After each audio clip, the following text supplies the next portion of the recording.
இந்திய கிரிக்கெட் அணி தங்களோட சொந்த மண்ணில் நடந்து முடிஞ்ச ஆப்கானிஸ்தானுக்கு எதிரான T20 தொடரை 3-0 கணக்கில் வின் பண்ணாங்க.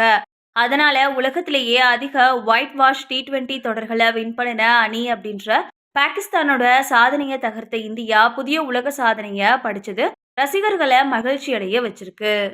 முன்னதா 2024 T20 உலகக்கோப்பைக்கு தயாராகிறதுக்காக நடந்த இந்த தொடர்ல சிவம் துபே, ஜெய்ஸ்வால் போன்ற யங் பிளேயர்ஸ் சிறப்பா விளையாடி தங்களோட திறமையை காட்டினாங்க. அவங்கள விட யங் பிளேயர் ரிங்கு சிங் அழுத்தமான லோயர் மிடில் ஆர்டர்ல அதிரடியா விளையாடி அசத்தினாரு.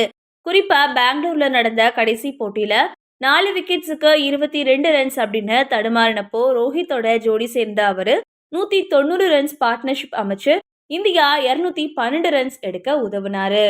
அதுலயும் குறிப்பா கடைசி ஓவர்ல மட்டும் 3 சிக்ஸர்ஸ் அடிச்சு மொத்தம் 69 ரன்ஸ் விளாசின அவரு ரசிகர்களை கொண்டாட்டத்துல ஆழ்த்தினாரு. IPL தொடர்ல குஜராத்துக்கு எதிராக கடைசி ஓவர்ல 5 சிக்ஸர்ஸ் அடிச்சு வரலாறு காணாத வெற்றிய கொல்கட்டாவுக்கு பெற்றுக் கொடுத்ததால இந்தியாவுக்காக அறிமுகமான அவரு இதுவரைக்கும் தமக்கு கிடைத்த பெரும்பாலான போட்டிகள்ல சிறந்த பினிஷரா செயல்பட்டு வராரு. இந்த நிலைமையில தோனி இடது கை பேட்ஸ்மேனா விளையாடினா எப்படி இருக்குமோ அது மாதிரி இந்த இளம் வயசுலயே ரிங்கு சிங் அசத்துறதா ரவிச்சந்திரன் அஸ்வின் பாராட்டு தெரிவிச்சிருக்காரு.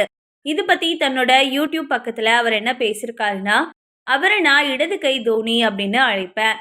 இப்பவே அவரை நான் தோனியோட ஒப்பிடல, ஏன்னா தோனி மிக பெரியவர். ஆனா இங்க நான் ரிங்கு சிங் காட்டும் பொறுமையை பத்தி பேசுறேன். உத்தரப்பிரதேச அணிக்காக உள்ளூர் கிரிக்கெட்ல தொடர்ந்து ரன்ஸ் எடுத்த அவரு தற்போது இந்திய அணிக்குள்ள வந்திருக்காரு.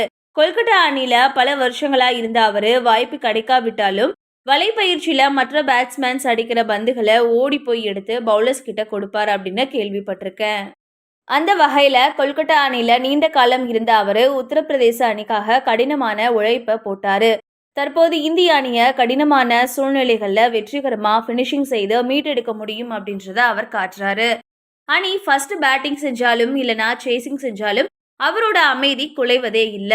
குறிப்பா போட்டியோட கடைசி நேரத்துல அமைதியா செயல்படுறது அவருக்கு கிடைத்த போனஸ் அப்படின்னு சொல்லியிருந்தாரு.